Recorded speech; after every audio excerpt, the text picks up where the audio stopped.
Christmas का त्योहार आने वाला था। लोग अपने अपने घरों में क्रिसमस की तैयारी कर रहे थे, पर चिंकी का मन उदास था। वो सब लोगों को अपने अपने घरों की सजावट करते देख रही थी।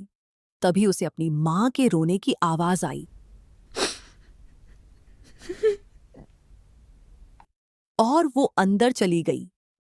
भाभी, जब मैं अंदर आ रही थी तो गलती से ये मुझसे टूट गया। मैंने जानबूझकर नहीं किया, बस हाथ फिसल गया था। आप यकीन मानिए भाभी, मेरा ऐसा कोई इरादा नहीं था।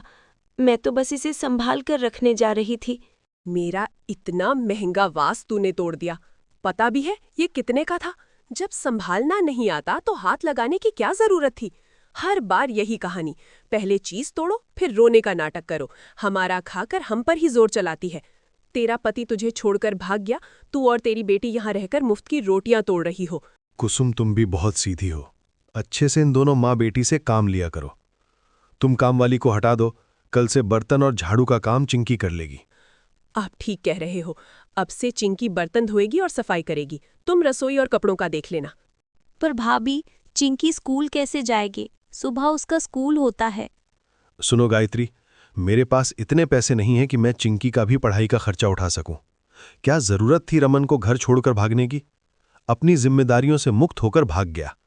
मैं तो सिर्फ समाज के डर से तुम दोनों को घर से धक्के देकर नहीं निकाल रहा हूं। इसीलिए जैसा हम कहते हैं वैसा करो। ज्यादा नखरे करने की जरूरत नहीं है। कुसुम, मैं दुकान जा रहा हूं।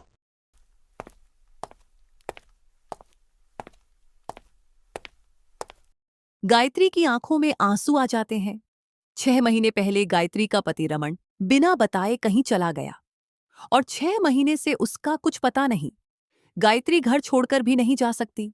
उसे लगता है कभी ना कभी रमन जरूर लौट कर आएगा, इसलिए वो अपनी जेठानी के साथ रहने पर मजबूर है। आखिर वो अपनी बेटी को लेकर कहाँ जाए? उसका इस दुनिया में कोई नहीं है।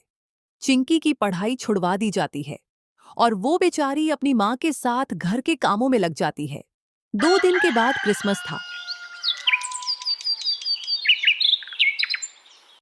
कुसुम दीदी, कहाँ हो? और हमारी कीर्ति बिटिया कहाँ पर है?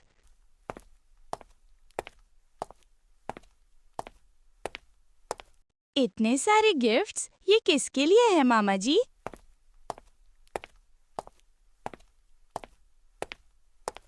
अरे जगन भैया, आप अचानक अपने आने की कोई खबर ही नहीं दी।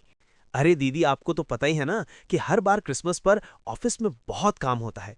इसलिए मैं अपनी भांजी के लिए क्रिसमस के लिए ढेर सारे उपहार पहले ही ले आया। क्यों, क्या हुआ? आपके पास समय क्यों नहीं रहेगा? पता नहीं मुझे बाद में मुझे समय मिले या ना मिले। अरे दीदी, क्रिसमस पर हमारा ऑफिस बहुत बड़े लेवल पर एक पार्टी दे रहा है। और हाँ, मैं आप सबको भी इनवाइट करने आया हूँ। कीर्ति को वहां पर बहुत मजा आएगा और क्रिसमस पार्टी में हम सब खूब मजे करने वाले हैं। वाह मामा जी, फिर तो मैं क्रिसमस पार्टी में खूब मजे करूंगी। मैं कितनी लकी हूँ कि मेरे पास आप जैसे मामा हैं। कीर्ति को अपने मामा के साथ बातें करते देख चिंकी उदास हो जाती है। रात को सोते समय चिंकी अपनी माँ से कहती है, वो कीर्ति के लिए क्रिसमस के ढेर सारे तोहफे लाए हैं। माँ, मेरे मामा कौन हैं? मेरे मामा क्यों नहीं आते? मुझे भी अपने मामा के घर जाना है। मुझे भी अपने मामा के साथ क्रिसमस मनाना है। तभी गायत्री की नजर आसमान में चमकते चांद पर जाती है। चिंकी, वो देख, सामने जो चंदा मामा है ना, वही तुम्हारे मामा हैं। वो देख, तुझे देखकर मुस्कुरा रहे हैं ना। चल, अब तू उनसे ढेर सारी बातें कर। माँ, क्या सचमुच चंदा मामा मेरे मामा हैं? फिर तो मैं उनके साथ क्रिसमस भी मनाऊंगी। वो मुझे उपहार देंगे ना? माँ, मुझे भी अपने माँ के घर जाना है, उनके साथ क्रिसमस मनाना है। माँ, चंदा मामा मुझे अपने घर क्रिसमस पर ले जाएंगे ना? हाँ मेरी गुड़िया रानी, चंदा मामा तुम्हें क्रिसमस पर अपने साथ ले जाएंगे। चल, अब तू सो जा। चंद्रमा चिंकी की बातों को सुन लेता है। मुझे इसे धरती पर लेने जाना ही होगा। कीर्ति अपनी मम्मी पापा के साथ तैयार होकर अपने मामा के घर पार्टी में जाने के लिए तैयार हो जाती है। कुछ ही देर में वो घर से निकल जाते हैं। वहीं दूसरी तरफ चिंकी का मन उदास था। सब लोग क्रिसमस डे मना रहे थे और चिंकी चंद्रमा की तरफ देख रही थी और मन ही मन उदास भी हो रही थी। अचानक उसे एक सफेद रोशनी दिखाई दी। वहां पर एक सीढ़ी प्रकट हो जाती है और वो चिंकी के पास आकर रुक जाती है। चिंकी घबरा जाती है। चिंकी के सामने बिल्कुल एक राजकुमार जैसा व्यक्ति खड़ा था। आप कौन हो? मैंने आपको पहचाना नहीं। मैं ही तुम्हारा चंदा मामा हूँ। मैं तुम्हें चांद पर क्रिसमस पार्टी के लिए लेने आया हूँ। जल्दी से चलो, चांद पर क्रिसमस पार्टी का आयोजन चल रहा है। चिंकी की माँ भी वहां पर आ जाती है। चिंकी ने मुझे दिल से अपना चंदा मामा बोला है, और तुमने भी तो चिंकी को यही कहा है कि मैं उसका मामा हूँ। मेरे साथ चांद पर चलो। माँ के साथ बहुत सारे सितारे भी चिंकी और गायत्री का स्वागत कर रहे थे और सब गीत गा रहे थे। आओ तुम्हें चांद पर ले जाएं, क्रिसमस की दुनिया दिखाएं, तारों की चादर ओढ़ा के खुशियों के सपने सजाएं और सब मिलके मेरी क्रिसमस गाएं। चिंकी अपनी माँ के साथ चांद पर पहुंचती है। चांद और गगन के सारे सितारे चिंकी के साथ बहुत धूमधाम से क्रिसमस का त्योहार मनाते हैं। चांद पर केक, टॉफी, गुब्बारे, खिलौने और भी बहुत कुछ था, जिसे देखकर चिंकी बहुत खुश थी। पर अचानक गायत्री उदास हो जाती है। देखो, हम चांद पर कितना सुंदर क्रिसमस मना रहे हैं।